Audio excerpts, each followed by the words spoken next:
할렐루야. 오늘은 수요일입니다. 그 행하는 일의 복을 받으리라.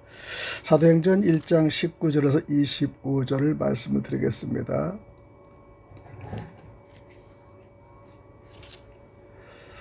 오늘 본문 25절의 복의 원어는 하나님께서 주시는 번영과 행복이라는 뜻이죠. 또한 하나님이 주시는 번영과 행복에는 평안이 깃들어 있습니다. 아무리 건강하고 아들과 딸이 결혼을 잘하여도 세상이 주는 것은 언제나 염려와 불안이 찾아옵니다. 요한복음 14장 27절을 볼 때 평안을 너에게 끼치노니 곧 나의 평안을 너에게 주노라. 내가 너에게 주는 것은 세상이 주는 것 같지 아니하리라 라고 말씀합니다. 그렇기 때문에 행하는 일에 복을 받는 것은 하나님이 주시는 번영과 행복과 평안을 함께 누린다는 의미가 있죠. 그럼 그 행하는 일에 복을 받으리라. 첫 번째, 행하는 일에 복을 받으려면 말씀 듣기를 속히 해야 한다는 것이죠. 야고보서 1장 25절을 볼 때 듣기는 속히 하고 말하기는 더디하라라고 말씀하셨습니다.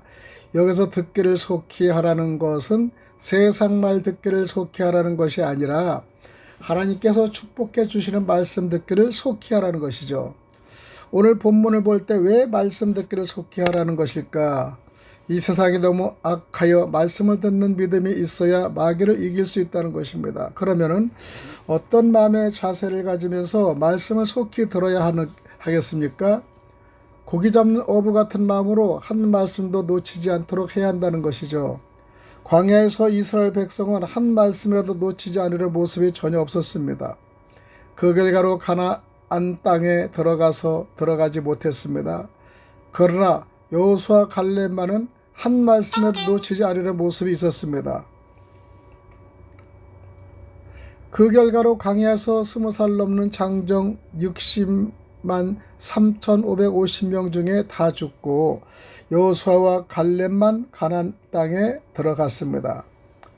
우리도 살아서 가나안 땅에 들어간 여호수아와 갈렙과 같은 믿음을 가지려면 말씀을 속히 듣는 생활을 해야 합니다. 말씀을 속히 들으면 말씀을 새겨 듣게 되며 말씀이 마음 가운데서 속히 처리되는 것이죠. 또한 말씀을 속히 들으면 말씀을 확실히 깨달을 수 있는 요소가 있게 되어 반드시 행함이 뒤따르게 됩니다. 하나님의 형상으로 지음을 받은 성도는 말씀을 속히 듣고 속히 마음 가운데서 처리하고 깨달아서 행동으로 한 발짝 한 발짝 내딛는 생활을 하시기 바랍니다. 두 번째는 그 행하는 일에 복을 받으려면 말씀을 속히 듣고 속히 행동으로 옮겨야 됩니다. 행하는 자라야 들어가는 것이죠. 말씀을 들은 만큼 행동으로 옮기는 신앙적인 장성함이 있어야 합니다. 어떤 나무라도 설익은 열매 주인의 손이 가는 거 봤습니까? 행함도 잘 익은 행함이 있는가 하면은 남한테 능총을 받는 설익은 행함이 있습니다. 남한테 능총을 받는 행함은 저 사람 믿는 사람인가? 라는 소리를 듣는 것입니다. 특히 직장에서 이런 일이 많이 있습니다. 예수를 믿는다고 하면서 직장 일을 소홀히 한다거나 불평불만한다거나 남의 원망을 해서는 아니 되겠죠. 정말 주인 같은 의식으로 했고 또 그 다음에 일하는 입장이 아니라 노예 근성이 아니라 주인된 근성으로 일을 해야 되는 것이죠. 저 사람이 믿는 사람인가 이렇게 질문하지 않게끔 야, 저 사람은 확실히 믿는 사람이야. 보기에 틀려. 행하는 거에 틀려. 이렇게 칭찬받는 여러분이 되셔야 되겠습니다. 하나님의 말씀 듣기를 속히 하라는 것은 하나님의 말씀을 듣고 철저한 신앙생활을 하는 것을 말합니다. 말씀을 속히 듣고 철저히 신앙생활을 하면 아무리 좋은 옷을 입어도 하나님의 말씀을 듣는 데는 옷이 구겨질까 염려하지 않습니다.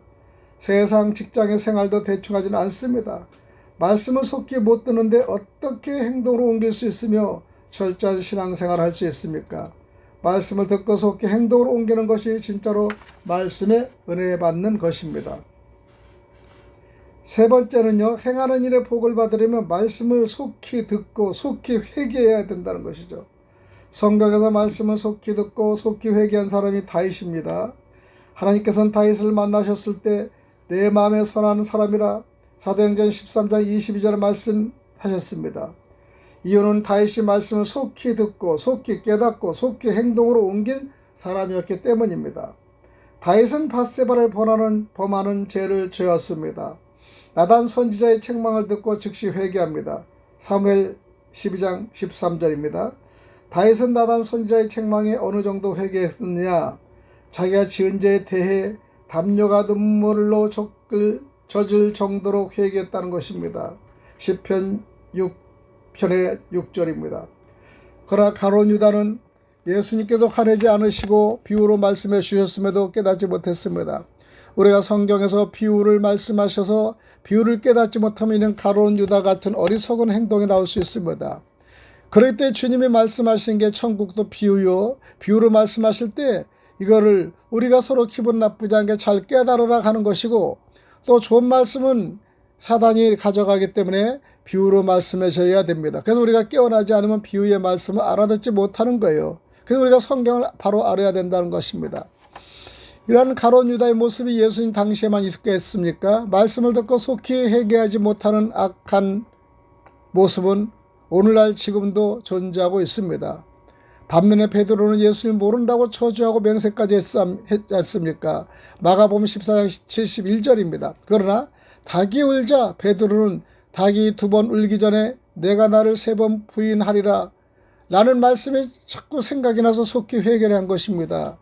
절대 부인하지 않고 그 다음에 예수님을 팔 수 있는 그런 속된 마음이 일어나지 않을 거라고 얘기했는데 예수님이 말씀하신 거예요.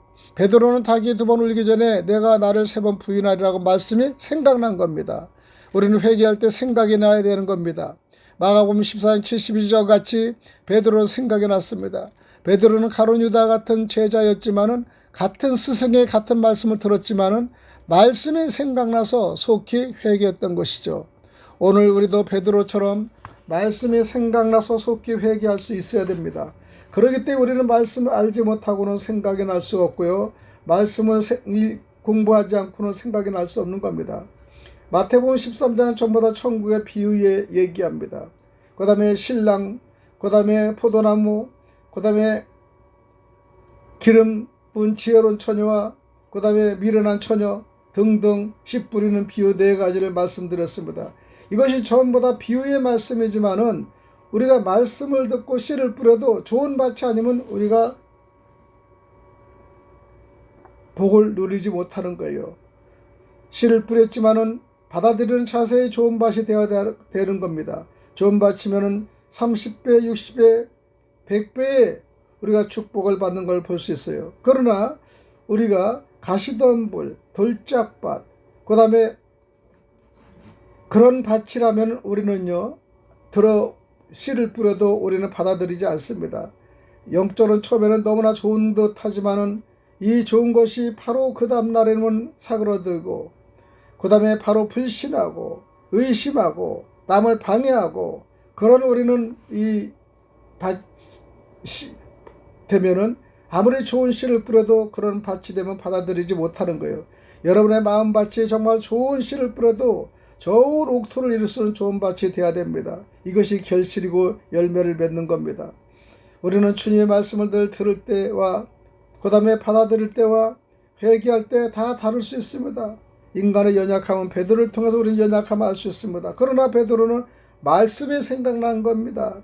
여러분 말씀을 읽고 말씀을 듣고 여러분이 듣는 그 말씀이 들려서 우리 마음을 요동치게 해서 회개하는 마음이 베드로 같은 마음이 일어나기를, 다윗과 같은 마음이 일어날 수 있도록 우리가 회개에 서며 주님 말씀에 우리가 속히 우리가 귀를 기울여야 한다는 것입니다. 같은 제자, 같은 스승인데도 우리가 말씀이 어떤 분은 생각나고 어떤 분은 말씀이 생각나지 않는 것은 있습니다. 어둠에서 그렇지만은 우리는 하나님의 말씀에 귀를 기울이지 않기 때문에 앞으로 오시는 모든 예언과 그 다음에 이 주님의 말씀에 귀를 기울이지 않기 때문에 주님의 음성을 듣지 못하는 겁니다. 양은 목자의 음성을 듣고 엄매그러며 그 지팡이의 소리에 따라갑니다. 그렇기 때문에 다른 일에 이탈을 당하지 않고요. 그 다음에 마지막 종착지까지 안주할 수 있습니다. 여러분 말씀이 생각나서 속히 회개하기를 바랍니다. 오늘 우리도 베드로처럼 말씀이 생각나서 속히 회개할 수 있어야 하지 않겠습니까? 오늘 결론의 말씀은 그 행하는 일에 복을 받으리라는 것은요, 말씀을 속히 듣고 행하는 자에게는 빛의 자녀처럼 행하는 열매가 있다는 것이죠. 에베소서 5장 8절 9절에 너희가 전에는 어두움이더니 이제는 주 안에서 빛이라 빛의 자녀들처럼 행하라. 빛의 열매는 모든 착함과 의로움과 진실함에 있느니라 라고 말씀하십니다. 신앙생활 가운데 빛의 자녀들처럼 행하면 모든 착함과 모든 의로움과 모든 진실함이라는 세 가지 모습이 있습니다. 갈라디아 6장 7절을 보면은 사람이 무엇으로 심든지 그대로 거두리라 라고 말씀합니다. 이것은 진리이며 법칙입니다. 그러게 우리는 말씀을 듣기만 하고 행함이 없는 자가 되지 말고 말씀을 속히 듣고 속히 행동으로 옮겨 나라와 민족뿐만 아니라 전 세계 사람들에게 빛의 열매를 줄 수 있어야 합니다. 오늘은 그 행하는 일에 복을 받으라 첫 번째 사도행전 1장 19절에서 25절의 말씀을 드렸습니다. 그럼 사도행전의 말씀을 읽고 마치겠습니다. 사도행전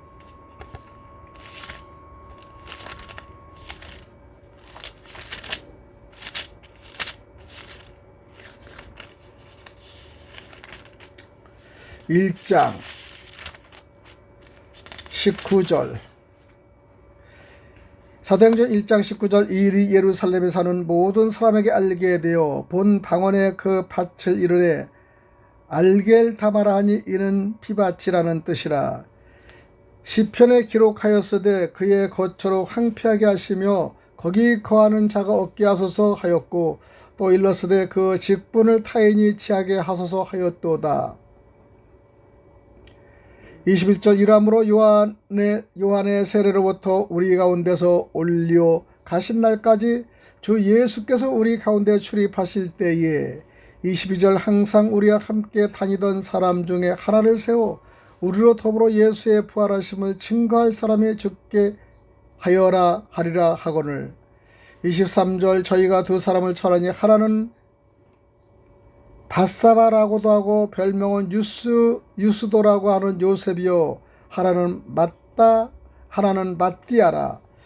24절 저희가 기도하여 가로되 무사람의 마음을 아시는 주여 이 두 사람 중에 누가 주의 택하신 바 되어 25절 마지막 봉사와 및 사도의 직무를 대신할 자를 보이시옵소서. 유다는 이를 버렸고 제 곳으로 갔나이다 하고 제비 뽑아 맞대를 얻으니 저가 11 사도의 수에 가입하였더라. 할렐루야. 그 행하는 일에 복을 받으리라는 것은 사도행전 1장 19절과 25절의 사이로 통해서 말씀을 드렸습니다. 그 행하는 일에 복을 받으려면 첫 번째 행하는 일에 복을 받으려면 계속 말씀 듣기를 속히 해야 되고요. 또 행하는 일에 복을 받으려면 말씀을 속히 듣고 행동으로 옮겨야 하는 것입니다. 또 마지막으로 행하는 일에 복을 받으려면 말씀을 속히 듣고 속히 회개해야 한다는 것입니다. 말씀을 속히 듣고 행하는 자에게 빛의 자녀처럼 행하는 열매가 에베소서 5장 8절 9절에 있고요. 갈라디아 6장 7절에 사람이 무엇으로 심든지 그대로 거두리라 라고 말씀하십니다. 이것은 진리며 법칙이라는 것이죠. 그러기에 우리는 말씀을 듣기만 하고 행함이 없는 자가 되지 말고 말씀을 속히 듣고 속히 행동으로 옮겨 나라와 민족뿐 아니라 전 세계 사람들에게 빛의 열매를 줄 수 있어야 한다는 것을 말씀을 드렸습니다. 생명의 양식 여기까지 말씀을 드렸습니다. 할렐루야.